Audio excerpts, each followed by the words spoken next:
살아가는 데 있어서 아주 중요한 요소가 몇 가지 있지요. 건강, 재물, 그 다음에 내 능력. 어떤 사람 머리가 똑똑한 사람이 있고 어떤 사람 좀 둔한 사람이 있지. 능력. 근데 그런 것을 말하는데 많은 사람들이 시간에 대해서는 말하는 것이 극히 드물어요. 쉽게 말해서 이 말을 조금 말을 바꾸면 인생의 성공에 있어서 얼마나 부지런하냐. 좀 더 구체적으로 얘기하자면 어떤 사람은 부지런하게 열심히 일하는데 별로 성공하지 못한 사람이 있어요. 근데 어떤 사람은 노는 사람 같은데 성공하는 사람이 있어요. 그런데 그걸 자세히 가서 따져보면 이 사람이 시간을 어떻게 사용하느냐에 따라서 그 성공이 사실상 결정되는데 겉으로 보기에는 노는 것 같지만 실제로는 그 마음속에 그 머릿속에는 언제나 자기가 갈 길, 자기가 행할 거를 이미 계획을 세워놓고 차츰차츰 단계적으로 행하고 있는 것을 알 수가 있어요. 근데 여기 보니까 너희가 어떻게 행할지를 자세히 주의하여 그랬어요. 행하는 것은 뭐냐 그러면 타임 앤 스페이스, 시공간 속에서의 내가 하는 노력이에요. 예. 근데 지혜 없는 자 같이 하지 말고 지혜 있는 자는 어떻게 해요? 어떤 사람은 1시간을 사용하는데 10분만 가지고 그 일을 다 끝내요. 어떤 사람은 1시간을 사용하는데 10시간을 일을 해도 그걸 끝내지 못한 사람이 있어요. 일을 빨리 잘 끝낸 사람은 지혜 있는 자예요. 근데 그걸 끝내지 못하는 사람은 지혜 없는 자예요. 없는 자같이 하지 말고 지혜 없는 자들은 뭡니까? 여기서 말하는 지혜 없는 자들은 불신자들을 두고 하는 말이에요. 기독교인들은 바깥에서 볼 때 이 바보 멍청이들이요, 이 사람들이요. 기독교인들. 왜냐? 아니, 좀 놀기도 하고 좀 쉬기도 하고 자기 엔조이 하는 시간도 있어야 되는데 왜 그렇게 교회 가서 주일 아침에 일찍 일어나야지요. 이렇게 머리도 좀 다듬어야지요. 옷도 좀 이렇게 입어야지요. 그 교회 가서 하루 동안 뭐 하고 있느냐 이게요. 네? 저 바보. 저를 보고 옛날에 제가 예수 믿고 한참 뭐 정신없이 교회 생활할 때 막 성경에 미쳐가지고 다닐 때 저를 보고 바보 멍청이라 그러더라고요. 저를 보고. 그런데 제가 옛날에 유명한 세계 족적을 남긴 사람들의 91명의 역사가 있어요. 상당히 두꺼운 책이에요. 91명. 근데 그 한 사람에 대해서 뭐 어떤 사람은 5페이지, 어떤 사람은 3페이지 그 정도로 기록한 책이에요. 근데 거기에 91명 중에 기독교인이 78명이었어요.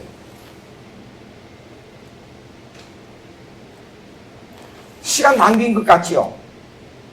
그런데 이 사람들은 지혜 있는 사람들이에요. 예수를 잘 믿으면 시간을 아끼고 일에 충실하고 세상에서도 성공하는 사람들이에요. 자, 근데 지혜 있는 자 같이 하고 여기 지혜 있는 없는 자 같이 하지 말고 있는 자 같이 하여 그랬거든요. 그러면 세월을 아끼라 때가 가니라 그랬어요. 예, 세월을 여러분 세월을 아낍니까?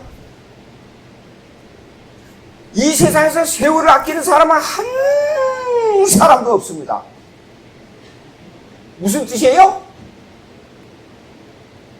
시간은 기계적으로 착착착착 흘러가는 것이 이걸 저축해 놨다가 나중에 쓰고 이걸 줄였다가 또 늘리고 하는 게 아니에요. 시간은. 그러면 이 뜻이 뭐냐? 예, 이 뜻이 이런 뜻이에요. 자, 엑사 보라 좀메노이 그래요. 엑사고라 조메노이. 헬라말을 써야 돼, 이것도 어쩔 수 없이. 이게 설교 시간에 헬라를 쓴다는 게 좀 항상 마음이 부담이 돼요. 제가 대학원에서 강의할 때, 그것도 지금까지요, 머릿속에 20몇 년 전인데도 머릿속에 팍 남아있어요. 미국에서 주로 강의하다가 여기 와서 보니까 미국에서는 영어를 쓰면 촌놈이에요. 라틴어, 헬라어, 히브리어, 독일어 많이 써야 돼요. 기분이 나빠가지고 얼굴이 좀 이상해가지고 제가 7판을 보니까 한국말이 하나도 없다 그래요. 이거 쓰려니까 꼭 부담이 돼요. 근데 이걸 쓰는 이유는 이거 세월을 아끼라는 뜻이 이 시간을 아끼고 난 시간이 없다. 그런 말이 틀렸다는 의미를 지금 설명하기 위해서 그래요.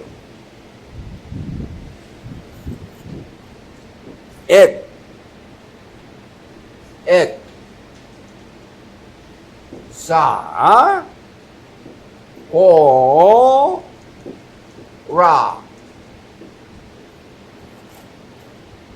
조, 이거 뭐 길어서 메노이 이렇게 돼 있어요.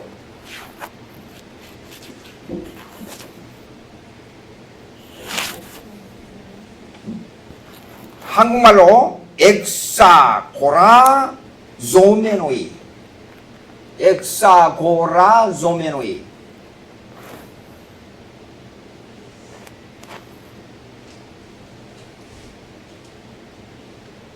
이 말은 때를 구하라 그런 뜻이에요.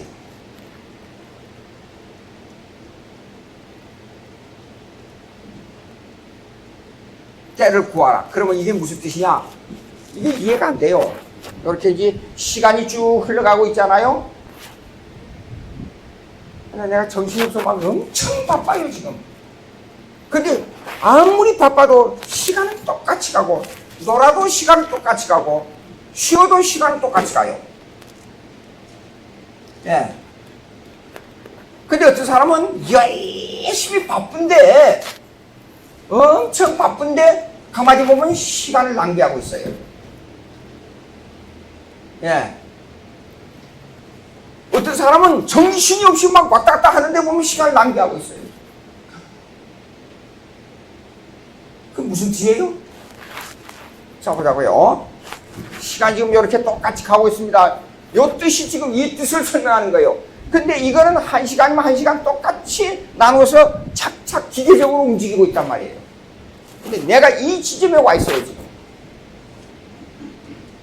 근데 무슨 일을 해야 돼요. 일을 끝내야 돼요. 근데 엄청난 사고를 당했어요. 그런데 그 사고를 당한데 꼭 해야 돼. 두 가지가 겹쳤어요. 반드시 내가 할 일이 있어요, 지금. 내가 할 일이 있는데 이 사고가 딱 왔어요. 어느 걸 먼저 해야 돼요? 할 일을 해야 됩니까? 사고를 해야 됩니까? 이것을 결정하는 것은 대단히 어려워요. 예. 그러니까 스트레스가 막 오는 거예요, 그냥. 짜증이 나고. 예. 그런데 시간은 한 선으로 요거밖에 없으니까 요 순간을 내가 어떻게 선택하느냐가 바로 엑사고라조노메이예요.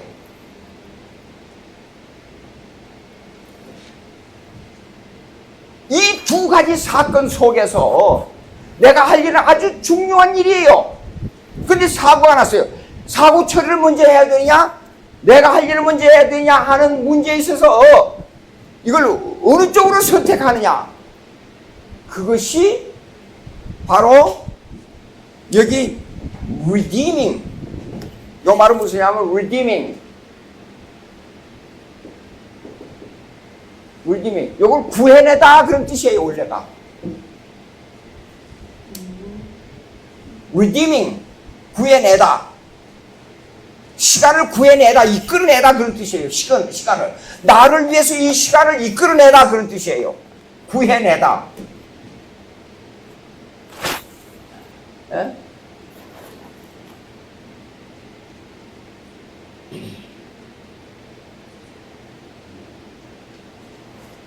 제가 공부할 때 아니 왜 시험 시간이 됐는데 저러고 그래요. 옆에 사람들이. 아니 시험 시간이 됐는데 왜 모르고 있어요. 공부를 안 하고 그래요. 시험이 끝나고 다시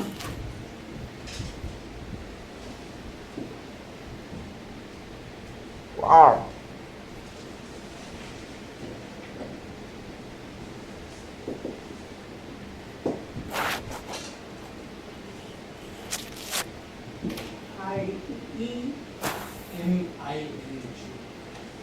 MING. 예, NG. 예. 자, 시험이 끝났어요. 끝나고 나서. 그냥 지났어요. 이제 학교 이제 한 학기 끝나면 성적이 딱 나오잖아요. 1등 김양주. 시험을 닥쳐가지고 그것이 바로 시간을 구해내는 방법이에요. 예. 평상시에 공부를 해놔요. 평상시에. 그리고 시간을 알고. 여러분 전철 타는 거 내가 자주 얘기합니다. 99%가 전철 탈 때 자기에게 유익된 전화기 가지고 공부하는 사람은 거의 못 봤어요. 대부분 보면 게임하고 대부분 뭐 자기가 좋아하는 거 보고 있더라고요. 나는 피곤하면 약간 졸리더라도 꼭 성경을 여기다가 귀에다가 꽂고 그 시간을 사용하는 거예요. 예. 그것이 바로 시간을 구해내는 방법이에요. 공부하는 방법이에요. 자, 이런 뜻인데, 즉, 조금 쉽게 말하면 기회를 만들라는 뜻이에요. 기회를 만들라. 기회를 잘 사용해야 돼요. 자, 왜 이 말이 나오냐? 물론 여기는 헬라 철학의 배경이 있어요. 헬라 철학의 배경이 있는데, 왜 이 말이 나오냐 그러면 시간론을 잠깐 설명할게요.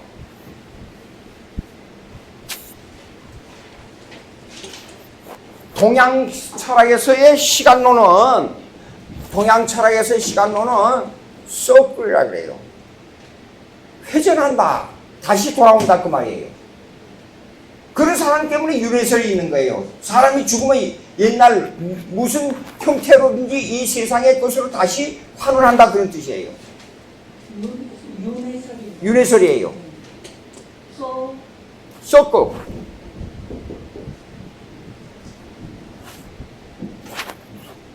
근데 헬라 철학은요 리니어라고 리니어. 예? 이렇게 라인이 딱 정해져 있잖아요. 그러면 시간은 라인처럼 흐른다 이게요. 그래가지고 라인처럼 흐르다가 어느 한 지점에서 여기에서 종결이 된다. 그런 뜻이에요. 근데 성경의 시간론 자세히 보세요. 성경의 시간론이 이렇게 말하고 있어요. 현재가 없어요.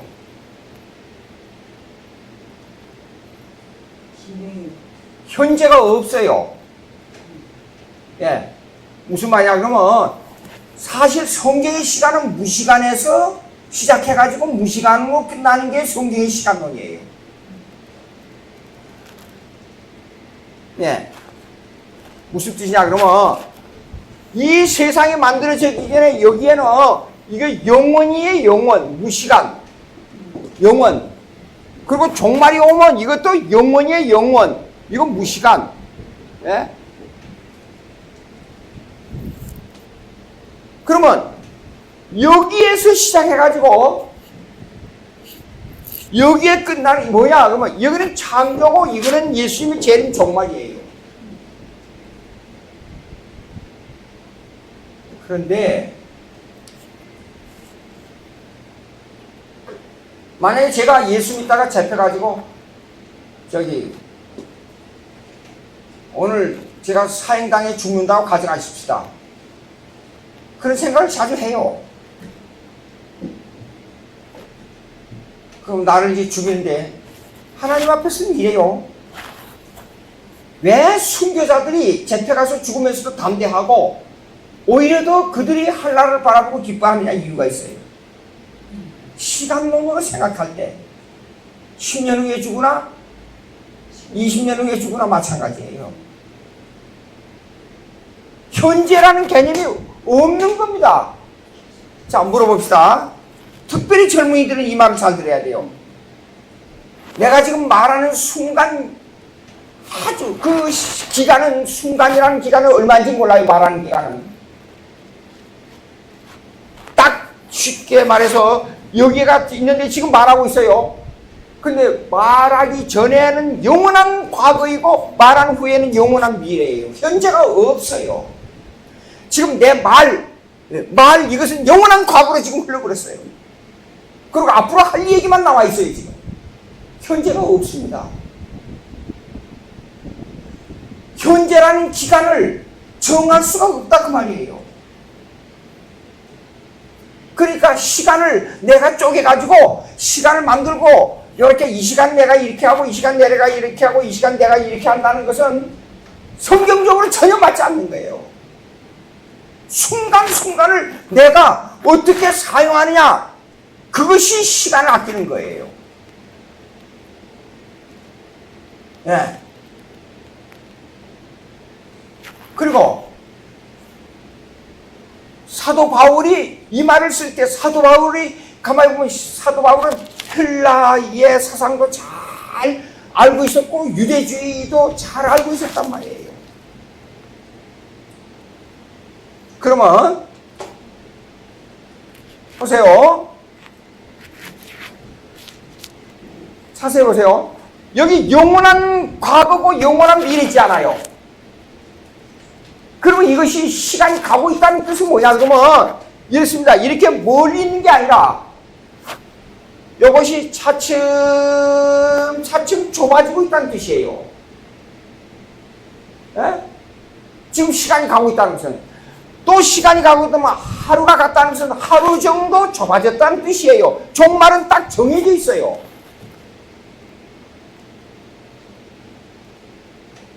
예? 종말이에요. 예수님 재림하는 종말은 어느 때가 늘어지고 줄어드는 게 아니에요. 정해져 있습니다. 그러면 오늘 하루가 또 갔어요. 그러면 또 좁아들었다는 뜻이에요. 잘 생각해야 됩니다. 그 다음에 어느 땐가는 여기에 하나님의 계획이 여기하고 좀 좁아지고 이렇게 좁아져가지고 이 한 선으로 붙어버릴 때가 온다 그 말이에요. 그것이 종말이에요. 그러니까 사실상 현재는 없어요. 시간이 없어요. 딱 붙어버리기 때문에.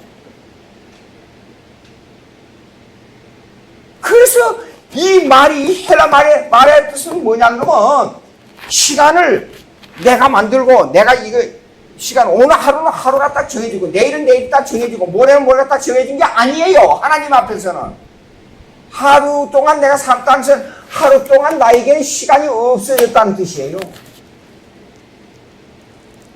예. 근데 많은 사람들이 지금 이걸 오해하고 있어요. 시간에 대한 개념을. 여러분, 내가 오늘 하루 먹고 살기 위해서 일한다 그러지요. 그러면 오늘 하루 한 끼 먹고 몇 시간 지났잖아요. 그러면 몇 시간 나는 죽어졌다 그런 뜻이에요. 내가 죽는 날은 정해져 있어요. 죽는 날을 내 마음대로 누리고 줄이고 못해요. 죽는 날이 정해져 있기 때문에 오늘 하루 살았다는 것은 하루 정도 죽어가고 있다. 1년을 더 살았다는 것은 1년이 지금 죽어가고 있다 그런 뜻이에요.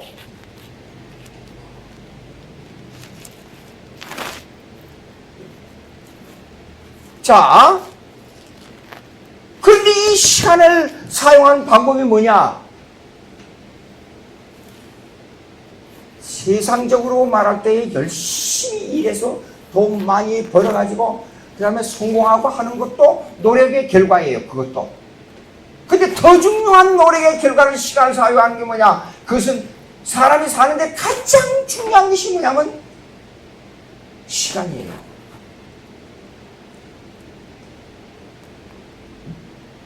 정주영 씨나 이건희 씨 돈 많지요? 죽었어요. 죽을 때 돈이 필요합니까? 죽었어요, 죽어. 대통령으로도 죽었어요. 나 옛날에 어려서 죽음에 대한 고민을 많이 했어요.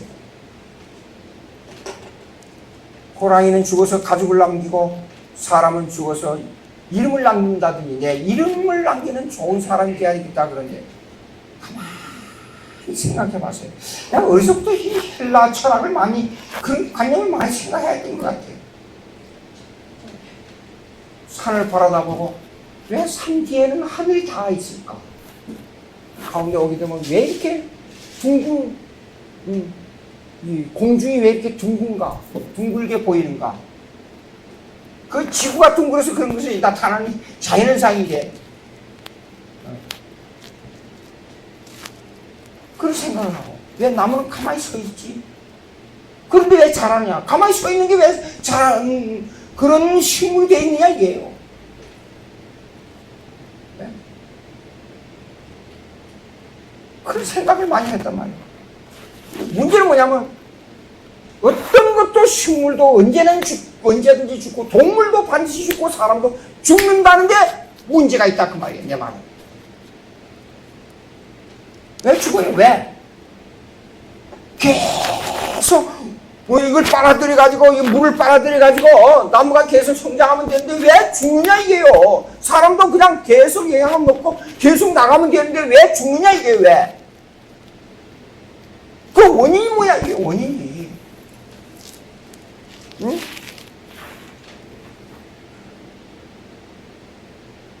자, 그럼 세상 사람도 그렇게 죽는데 그러면 마지막에 내가 결국 죽는 것은 운명이야. 어쩔 수 없다. 죽음을 받아들일 수밖에 없는데 그럼 죽은 후에 내가 어떻게 돼야 되느냐? 생각으로 이름을 남기자. 또 하나 문제가 있어요. 위대한 사람이 이름을 남겼으면 에이브라함 링컨이 위대한 사람이 이름을 남겼습니다. 죽은 후에 내가 세상에 이렇게 위대한 일을 해서 이름을 남겼으니까 죽은 후에 스스로를 기뻐할 수 있는 인식이 있느냐 이게요. 예? 내가 알게 뭐요? 어떤 사람은 일생에 고생만 하다가 죽었어요. 순교자들 특별히 예수님의 제자들 사도 바울 한국의 주기철 손양원 목사님들 이 사람이 일생을 볼 때 인간적으로 볼 때 세상에서 가장 실패한 사람들이에요. 그런데 죽었습니다. 죽은 후에 이 사람들이 한국의 그 많은 성도들로부터 추앙을 받는 존경을 받는 사람들로 남아있는데 자기가 죽은 후에 하늘나라에서 이걸 아느냐 이게요. 아느냐. 죽은 후에는 모든 것이 안개와 똑같아요. 이걸 어떻게 해결하느냐? 예? 그것이 문제예요. 그것이. 중요한 얘기 있습니다. 지혜 있는 자같이 하여 세월을 아끼라. 때가 악하니라. 이 말은 벌써 시간을 사용할 때 죽음을 준비하는 시간을 사용하라는 말이 여기에 먼 데서부터 지금 들어와요. 그러므로 17절 어리석은 자가 되지 말고 오직 주의 뜻이 무엇인가 이해하라. 조금 더 가까워져요. 죽음을 준비하는 주의 뜻이 무엇인가 이해하라. 제가 군대에서 훈련을 받을 때에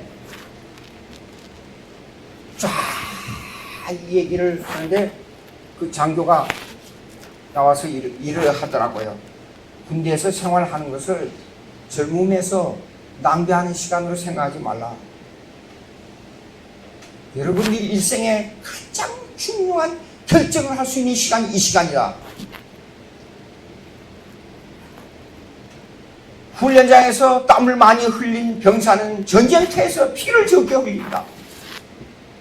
여러분 나가서 사회에서도 똑같다. 사회 가면 어려움을 극복하기 위해서 고생하고 공부하고 노력하고 훈련을 제대로 사회적 훈련을 제대로 받은 사람은 사회 나가서 성공할 수가 있다. 그런데 그렇지 못한 사람은 사회 나가서 실패자가 된다. 전쟁터에서 승리자가 되기 위해서는 훈련소에서 제대로 훈련받는 땀을 흘리는 병사가 되라. 대단한 진리를 얘기하더라고요. 그렇죠? 지금 내가 어느 길을 가고 있어요? 근데 목적 없이 갔다가 아이고 이거 뭐 이쪽에 가면 재미가 없어. 가자. 에이 가서 시간이 남으니까 술이나 먹고 놀다 가자. 그건 지혜 없는 자의 행동이에요. 그것은 뭔가니 주의 뜻이 무엇인가를 밝혀내지 못하고 있는 사람이에요. 삶 속에서. 인생의 목적은 사실상 있습니다. 죽음을 잘 준비하는 것이 인생의 목적이에요. 그러니까 저기 신앙고백서 신앙고백서 소요입니다. 제1문 인생의 목적이 무엇이냐 두 가지 나옵니다. 하나님과 함께 즐거워하는 거예요. 하나님 내 마음속에 삼일체 하나님 내 마음속에 있어요.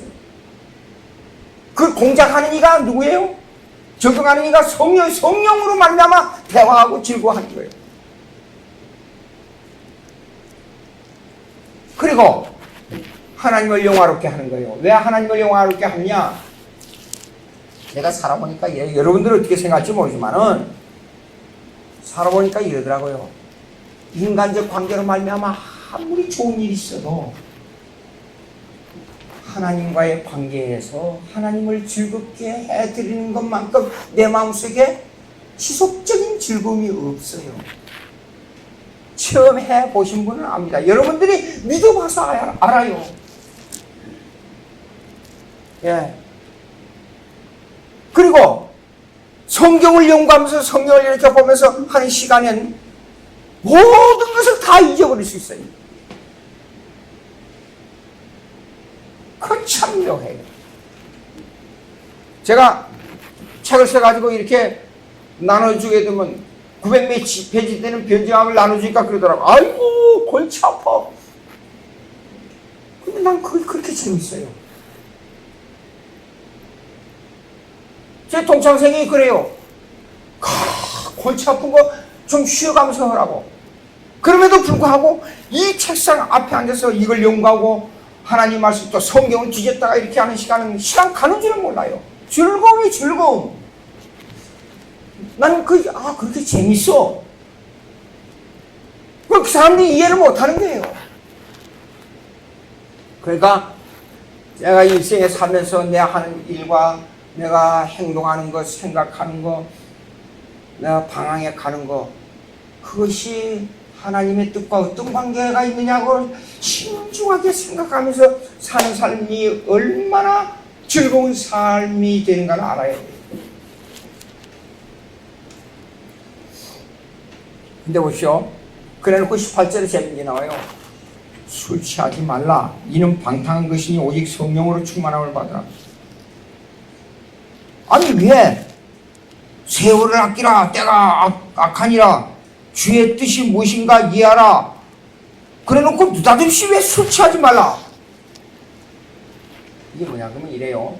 술 취하지 말라를 대표적으로 얘기했지만 이 세상 사람들, 예수 안 믿는 사람들은 이 즐거움을 느끼는 게 있어요.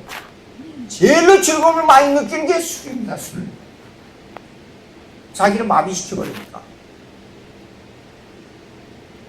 마약, 도박, 섹스, 이런 모든 것은 중독성이 있어요. 중독성. 어떤 사람들은 미국에서는 이래요. 월커홀릭이라고 해요. 이 일에만, 자기가 좋아하는 일에만 일하면서 가족도 돌보지도 않아요. 그래서 월커홀릭이라고 해요. 근데 사람은 자기가 좋아하는 일이 있어요. 누구나 다. 싫어하는 일이 있고. 예. 우리 애들 셋을 길러보니까 그래요. 근데 첫째 애는 영문학과 출신이에요. 그 의학을 공부했기 때문에 4가지 언어를 하잖아요. 한국말, 영어, 스페인어, 수학. 그런데 애가 하나 또 이런 게 있어요. 계산하는데 아주 정확해요. 그 계산을 딱 찍어내고 하는데 아마 감사원에 가서 일을 해야 될지도 몰라요, 걔가요. 그걸 좋아하더니 회계사가 됐어요. 회계사는 자기 전공이 아니에요. 대학을 졸업하고 가서 파타임으로 회계사 공부를 해가지고 회계사 시험에 합격한 애예요. 이상해요. 아니, 난 복잡해서 그거 어떻게 되냐 그랬더니 난 재밌다 그래요. 그러면 이건 무슨 말이냐 그러면 자기 일에 좋아하는 일에 거기에만 집중하는 걸 갖다가 월커홀릭이라고 해요. 다른 거 생각도 안 해요. 근데 그 중에 사람이 가장 평균적으로 느끼는 게 뭐냐 그러면 그 집중해서 자기의 엔조이를 느끼는 게 뭐냐면 알코홀릭이라고 해요. 술. 미국에서 술은 이렇습니다. 일주일에 2번 이상 술을 먹어야 되겠다는 마음이 생기면 술 중독자로 결정을 해요. 그러니까 강하게 술이 중독된 사람들은요, 항상 그 비어 캔을 들고 다녀요. 그래서 이 술 중독을 막기 위해서 미국에서는 좌석 안에 술병이 있거나 하게 되면 체포를 해요. 미국에서는. 술 사가지고 갈 때 반드시 뒤에 사람 손이 닿지 않는 트렁크 속에다가 따로 집어넣어야 돼요. 근데 왜 술 취하지 말라 그래요? 술이 취하면 자기 마음대로 안 돼요. 말도 엉뚱한 얘기라고. 전혀 사람으로는 들을 수 없는 쓸데없는 얘기를 계속 합니다. 여러 가지 현상이 나타나요. 어떤 사람은 술 취하면 폭력이 나타나요. 어떤 사람은 막 취해가지고 자요. 길거리에서 들으면 자요. 어떤 사람은 잔소리를 많이 해요. 계속 말을 해요. 술 취함으로 나타난 거예요. 자기 의지대로 안 되는 거예요. 그런데 성령의 취함은 이런 게 있어요. 자기 의지대로 안 돼요. 제가 주위 사람들을 만나면 예수님을 말하고 싶어서 계속 얘기하는 거예요. 고등학교 졸업하고 이제 군대 가기 전에 제 친구들이 야, 너 왜 그렇게 일찍 군대 가냐? 아니, 나는 공군 시험을 봐서 들어가는 거야. 앞으로 장교가 될 거야. 공군에 가서. 그러니까 이것들이 예수 믿는 줄도 모르고 술자리를 마련했어요. 나 술 안 먹는다. 거기서 논쟁이 벌어졌어요. 술집에서 논쟁이 계속 하나님의 말씀, 성경 계속 얘기를 하니까 그 주인이 이렇게 들여다보니 제 손을 들고는 국회로 보내시라 그러더라고요. 생각을 해보세요. 그 장소가 어느 장소예요? 내가 생각해도 이게 미친 사람이 내가. 내 정신이 아니에요. 근데 그걸 말하고 싶어서 그 여러 애들하고 1대 뭐 5명, 6명, 7명 막 대항해서 계속 그들이 아무리 얘기해도 받아쳐 넘기는 거예요. 왜 그렇게 돼요? 취했어요, 취해. 술 취한 사람도 똑같은 인상이에요. 자기 마음대로 말하고 싶어서 쓸데없는 일을 하고 싶어서 자기를 억제 못하는 거예요. 성령이 취한 것도 그래요. 그래서 여기 때가 악하니라 술 취하지 말라. 자 보시오. 술 취하지 말라 이는 방탕한 것이 오직 성령으로 충만한 바다라 그랬어요. 성령과 술하고 아주 다른 건데 통하는 점은 뭐예요? 술 취하면 자기 마음대로 안 되고 술에 따라서 자기 행동이 움직여져요. 성령에 취하면 그것도 자기 마음대로 안 되고 성령에 따라서 자기 행동이 움직여져요. 그래서 그래서 네. 술 취하지 말라. 이는 방탕한 것이 오직 성령으로 충만을 받으라. 그럼 성령 충만을 받으면 어떻게 돼요? 정말로 저는 음악에 이 젬병이었어요. 우리 아버지가 초등학교 들어갈 때도 노래를 하지 말라고. 노래를 하면 막 매를 때렸어요. 강한 유교의식을 가지고. 장남이 돼가지고 제사를 모실 놈이 노래를 하면 기생집에 가서 그것들하고 노는 일이 되는데 왜 노래를 하냐? 노래를 못하겠어요. 동해물가를 보내 동해물가 하냐고 동해물가 이런 식으로 가사만 해가지고 하니까 안 되는 거예요, 내가. 노래가. 초등학교 1학년 들어가니까 그것부터 배워야 되잖아요. 그러니까 애들이 막 웃었어요. 근데 교회 생활 하니까 음악이 절대적이라는 걸 알았어요. 음악을 어떻게 극복하느냐. 그것도 제가 지금 생각해보니까 어린 생각이었지만 지금 생각하니까 시간을 잘 활용했다는 생각이 들어요. 반주하는 애한테 가서 그때는 올게니고 피아노가 전부 교회에서 잠가버렸어요. 못 쓰게. 지금은 뭐 피아노가 많고 간 데마다 할 수 있으니까 뭐 들고 마음대로 칠 수가 있는데 그거 좀 달라고. 건반을 놓고 아니 이게 콩나물 대가리하고 건반하고 맞출 수가 있어야지.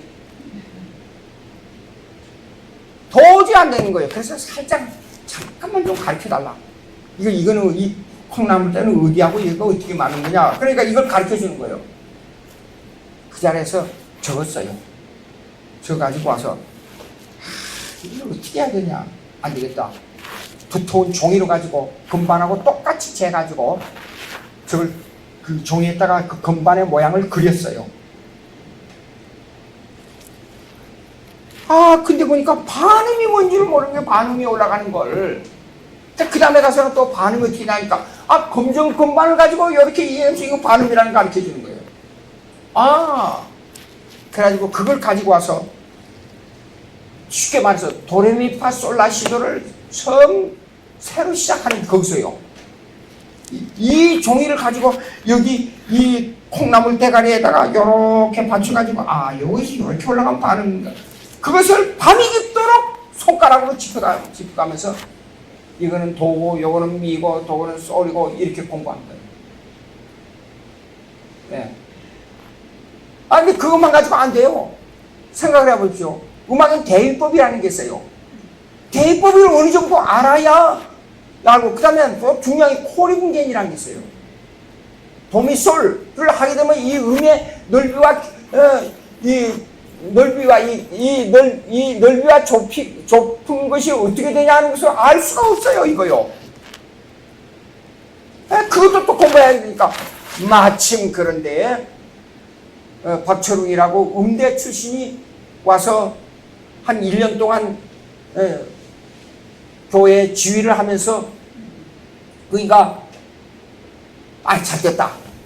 나도 음악 좀 어떻게 가르쳐 달라니까 대위법을 가르쳐 주고 코리분견을 가르쳐 주는 거예요.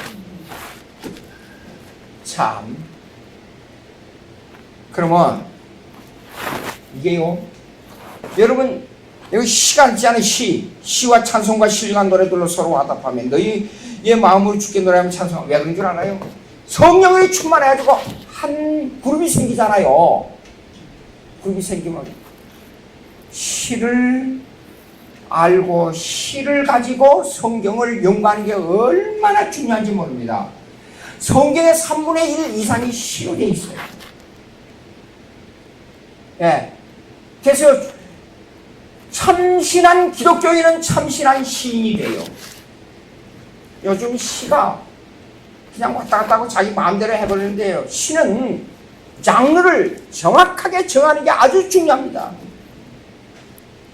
그러니까 제가 시를 쓰는 것은 하나님, 여호와, 주 예수란 말이 한마디도 없어요. 근데 한국일보에 거기에 있는 그 등단 시인들이 6명이 올라갔는데 그 중에 한 사람이 제가 올라갔어요. 한국일보에 시가 실렸습니다.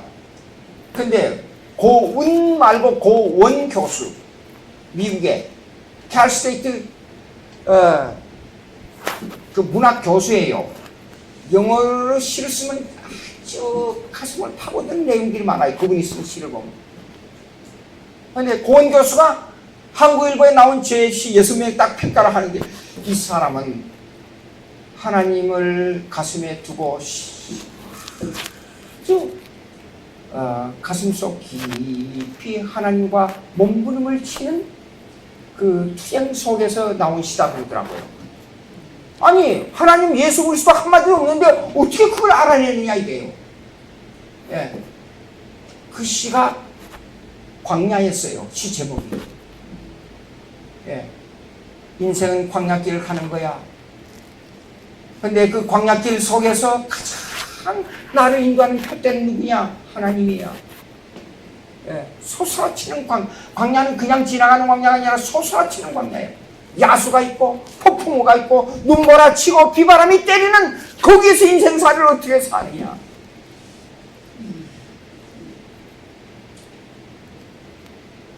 그 몸부림치는 내 모습을 어떻게 그렇게 딱 끄집어내는지 몰라요. 전문가니까. 네. 그 다음에 왜 신령한 노래가 중요한 줄 알아요? 찬양이 왜 그러냐? 노래를 많이 해야 돼요. 찬송가 노래를. 요즘 찬송가 보게 되면 짜증나서 우리 애가 지나면서 자꾸 그 칸츄리 뮤직을 틀어요. 야! 너 틀지 마 빨리! 95원 틀어. 95원은 전부 클래식 음악이에요. 빨리 틀어. 예. 아, 예. 그러면서 이놈이 다시 돌려요. 왜 찬송가가 중요하냐? 찬송가 많이 해야 돼, 교회에서. 찬송가는 마음을 합하게 만들어요. 예.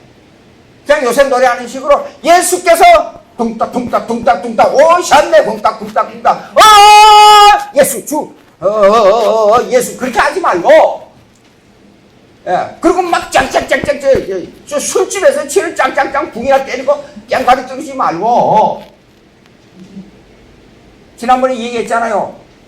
열왕기상 15장이 나온 데로 거기는 오케스트라가 쫙 나오고 여자의 음이 어떻게 나오고 남자의 음이 어떻게 나오고 히브리 말로 알라모트하고 수미니스를 어떻게 정하느냐 하는 쫙 나와야 돼요.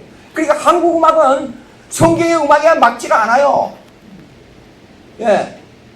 성경은 한 옥타브 8도음으로 돼 있잖아요. 근데 한국은 궁상각치고 도레미솔라만 있잖아요. 반음이 없어요. 애절하고 마음이 슬플 때 낼 수 있는 음이 있는데 그 반음을 사용하는 겁니다. 그래서 우리 기독교인들은 보십시오. 시를 많이 노래해야 돼요. 성경을 많이 읽으세요. 시인이 될 수 있습니다. 그 미국에서 구약을 가르쳤던 존 스테이트 교수가 있어요. 그분이 시편의 시론을 얘기하는데 깜짝 놀랐어요. 한국에서 시편 읽을 때는 그게 좋다는 것만 생각했는데 그걸 조직화하면 그것을 히브리의 말에 맞춰서 음률도 맞춰가면서 했던 그 노래에 따라서 시를 전부 했던 것이 쫙 나와요. 셀라가 나오잖아요. 셀라. 노래와 함께 시를 말하다가 잠깐 쉬는 거예요. 거기는. 셀라가 나오는 것은. 네. 그래서 시는 뭘 말하냐? 찬송가를 말하는 거와 연관되어 있어요. 우리 교회에서 찬송가, 시, 정말 일반 대중가요는 있잖아요. 음률이 하는 것이 많아요. 근데 그것이 많으면 사람의 마음이 갑자기 흔들려요. 근데 찬송가는 보십시오. 그것이 나올 때만 나와요. 예수 나를 위하여 십자가를 질 때 예수 나를 위하여 그러면 그 노래가 됩니까? 예. 그러니까 시와 찬송을 성경대로 해야 돼요. 그래서 이걸 교회에서 많이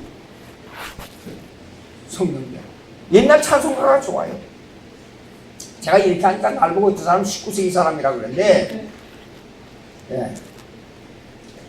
마음으로 노래하지 봅시다. 주께 노래하며 찬송하며 범사에 우리 주 예수 그리스도의 이름으로 항상 아버지께 감사합니다. 자, 현실에 대한 불평이 많으면 여러분 이랬습니다. 우리는 미래를 향하여 가고 있어요. 지나가버린 사람들은 많은 사람들이 있습니다. 저도 그렇게 되어가고 있는데 그 중 하나가 뭐냐면 젊었을 때는 30대 이전, 인생을 세 부분으로 나누면 30대 이전으로 보자고요. 그때는 앞으로 꿈을 가지고 있어요. 힘이 넘치니까 자기가 하면 다 된다고 생각해요. 네. 그 다음에 30년 지나서 30대, 60대는 일하는 시간이에요. 열심히 일해서 뭔가 남기고 싶어 해요. 근데 60이 넘어가면 옛날 생각을 많이 해요. 저도 자꾸 그렇게 돼가고 있어요. 옛날 어머니 생각을 많이 해요. 네. 우리 어린애 품 안에 안고 있던 그 어린애 근데 자식들은 절대로 부모 마음을 모릅니다. 그래서 자식을 키워봐야 알아요. 천주교 신부들이 자식도 안 키워보고 가정이 어떻고 자녀가 어떻고 하는 얘기해보면 어떨 때는요 수박 그달게 가만히 들어보면 그럼 넘어가요. 뭔 줄도 모르고 막 말을 해요. 네. 그런데 사실 인간은 미래를 향해서 달려가고 있어요. 과거는 없어져 버렸어요. 시간이 단축돼가고 있어요. 저도 10년을 살지 20년을 살지 내일 죽을지 30년을 살지 아무도 몰라요. 그런데 하나님만 내 죽는 시간 딱 정해놨어요. 제가 미국에서 목회할 때 노인들, 내가 어머니 때문에 노인들을 많이 이렇게 생각하다 보니까 우리 교회 노인들이 많았어요. 근데 여러분이 세상을 떠나는 것을 직접 현장에서 손을 잡고 목격하고 그 눈을 감겨준 일이 여러 번 있었어요. 그런데 여러분 어떻게 생각할지 모르지만 하나님이 그 영혼을 불러가는 시간은 하루도 빨리도 안 되고 하루도 늦게도 안 되고 딱 정해져 있어요. 자, 가족들에게 마음의 위로를 주기 위해서 하나님께서 그 세상을 떠난 사람에게 천사를 보내줘요. 그리고 천사를 증언하게 만들어요. 근데 어떤 사람은 죽기 몇 시간 전에 그걸 보여주는 사람이 있고 어떤 사람은 우리 아버지는 거의 40시간 전에 보여줬어요. 우리 동생이 옆에 있을 때. 그걸로 만나와 가족들이 얼마나 위로를 받은지 몰라요. 하늘나라에. 어머니를 전도하기 위해서 했었는데 어느 날 방학 때 여기서 서울에서 공부하다가 방학 때 내려가서 어머니 만나니까 야, 네가 천국에 가면 하늘나라에 가면 어떻게 해야 되고 구원이 어떻게 된다는 얘기를 했는데 내가 구원의 확신이 생겼다 그래요. 가슴이 찡하더라고요.